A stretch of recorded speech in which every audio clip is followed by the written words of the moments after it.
So, nandito na tayo sa NAIA Terminal C.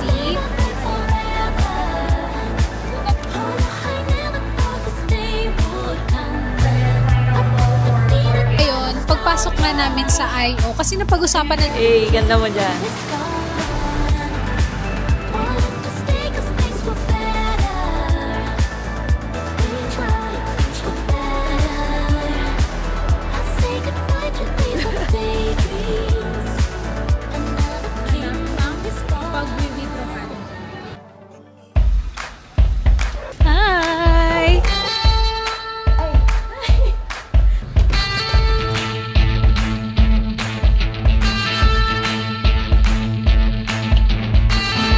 Sa aming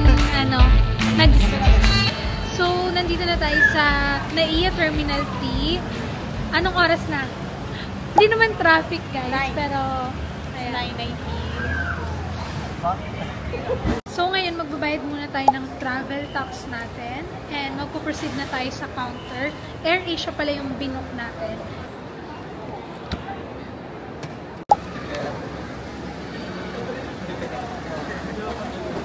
Guys, i-check lang natin kung open na yung status ng pag-drop ng baggage.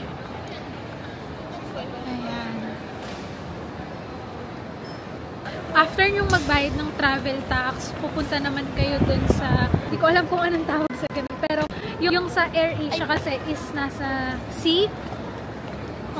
So dun tayo pupunta. Dito. Thank you po. Guys, magbabaggage drop tayo dito.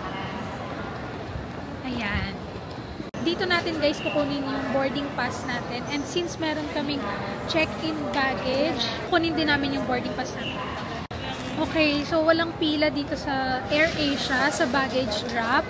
So pagkapasok namin kami na agad. Tapos nagkaroon na rin kami ng free check-in dun sa hand carry namin. And para wala na rin kami masyadong bit-bet, pina-check-in na rin namin. And now, dito naman tayo sa immigration. Guys, tapos na ako sa security. And iniintay natin si Christine kasi wala pa siya. Tagal lang tinanong sa amin, OMG. Tagal namin sa immigration. Pero later ko na ikakwento sa inyo. Iniintay ko si Christine kasi hindi ko pa rin siya makita. Parang nasa security na ako. Papasok na ako sa security. Nakikita ko pa rin siya sa counter. Dun sa may I.O. Tinatanong pa rin siya. So, update ko kayo later. Intayin ko lang siya. Guys, ayan na po si Christine.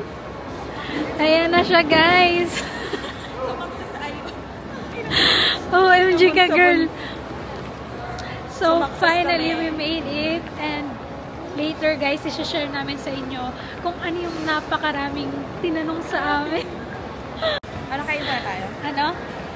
Jo, ikaw, pwede naman. Ako, light, lang. Pag nakasettle na kami, kakwento namin sa inyo kung ano yung mga tinanong sa amin. Medyo, hindi naman kami nag-isa, pero I think they need more proof.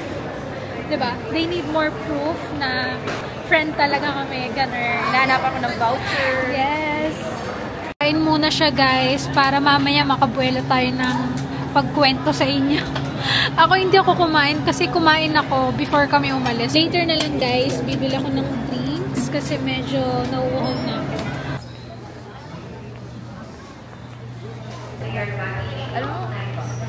Ano?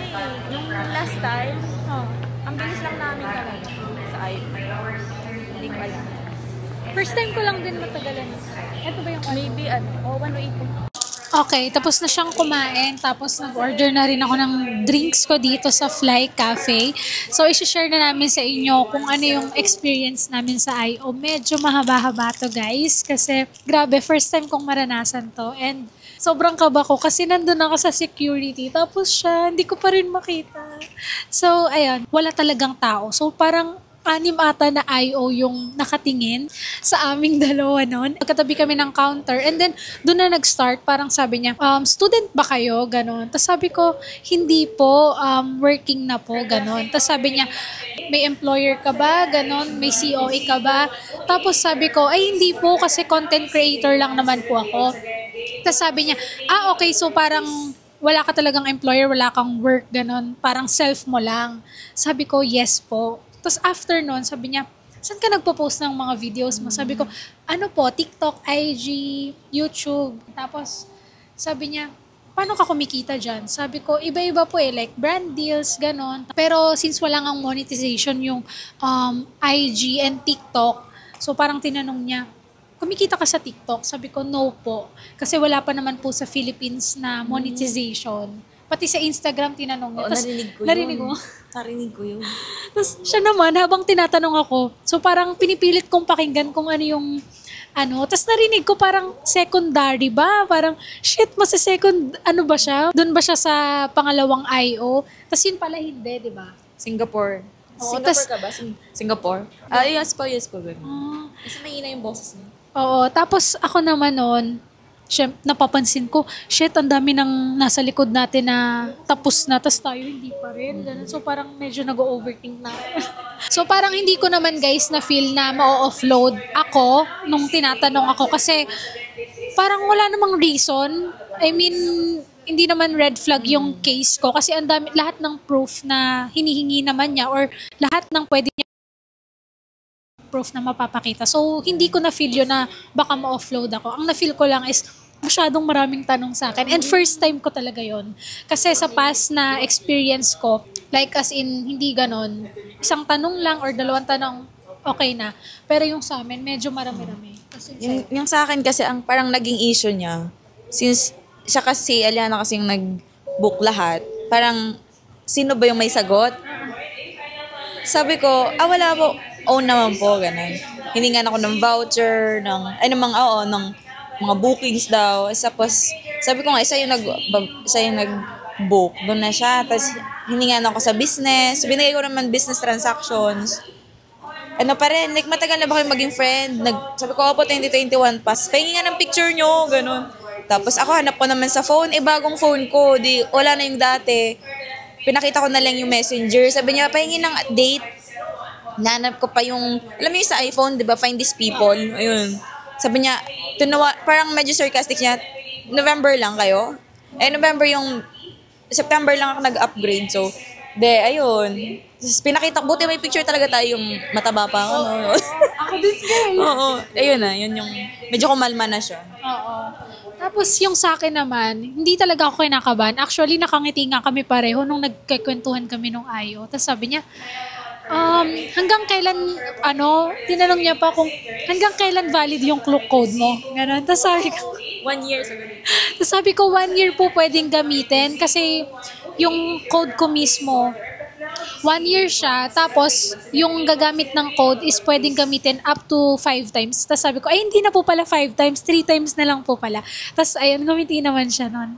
And then after nun, parang wala naman na siyang tinanong sa akin kasi parang hiningi niya pala yung Instagram account ko. Tapos sabi niya, sa IG rin ba? Kumikita ka? Sabi ko, hindi po kasi wala namang monetization yung Philippines pa. Sa US pa lang. Sabi niya, oo, sa US. Gumanon siya. Tapos, ayun, yung last na after na nung pinakita ko yung proof ko ng Instagram ko and TikTok ko kung saan ako nag-upload ng videos, sabi na niya kung kailan daw yung balik natin. Sabi ko, 10 na po, pero 9 yung alis natin. 10 yung lapag natin sa Philippines.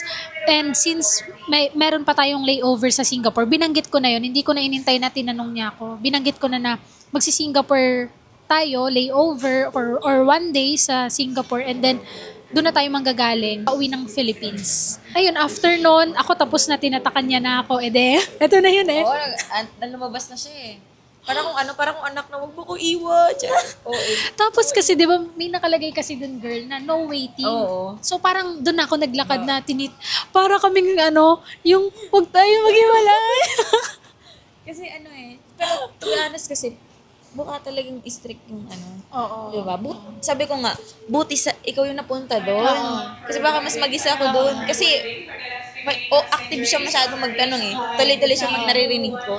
Pero yung sa akin naman, hindi ko na-feel na parang masungit siya or what. Kasi ang na-feel ko lang parang patingin ng proof. Ganun lang yung na-feel ko sa kanya. And mabait yung IO na yon. And for me, naman, parang kampante ako na ano siya, hindi siya nantitrip, ganun. Parang feel ko, totoo. di ba hindi naman, Hindi. parang hindi ko talaga For the na, sake ng confirmation. yes, yun talaga, for ano lang talaga, for confirmation, kung totoong babalik ka pa ng Philippines, yung strong ties mo sa Philippines. So, yun lang yung na-feel ko na, ano, never ko talagang na-feel na ng titrip, ganon. Tapos, eto na pala, girl. Ano, Di ba, ano pagpasok ko ng, syempre, ang haba kasi nung doon, yung parang pila. Habang gumaganon ako ng lakad, nakatingin lang ako sa kanya. Tapos, tumitingin, tumatawa sa akin, parang baliw. Kasi, Alam mo, sabi ko, baka makita ka ng baliw to. Di pa tapos na kami nun. Patapos na nun. Hindi ako...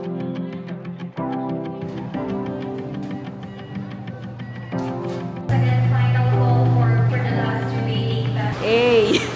I want to know what it's like to drive down Sunset Boulevard with you.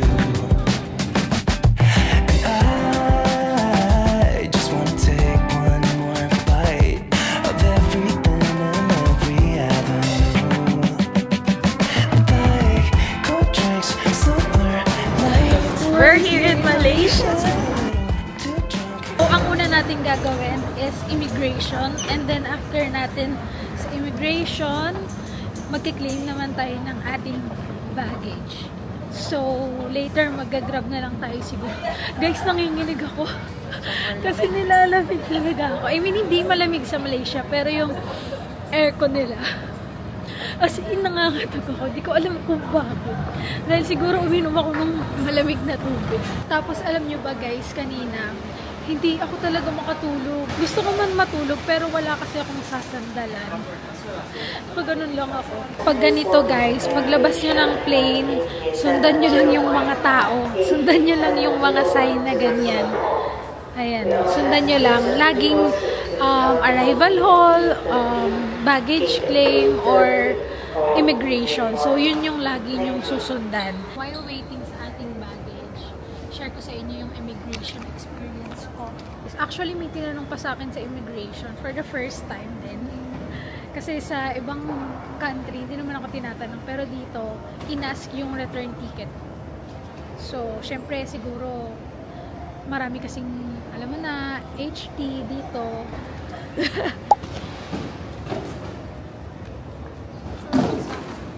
Tapos na tayo mag-claim ng ating baggage. And now, palabas na tayo ng arrival hall. So, after nating lumabas, magbubook na tayo ng Grab para makapunta na tayo sa ating accommodation.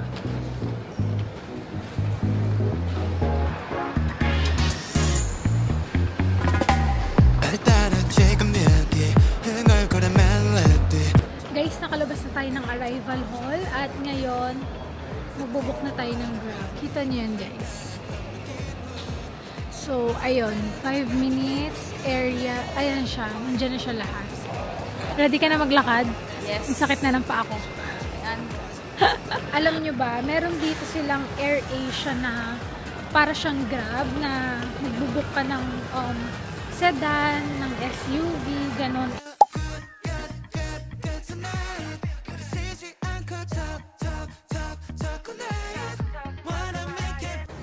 Guys, so nandito na tayo sa accommodation natin and this is Awesome Stay. Mo siya mag-book sa Klook or sa Agoda.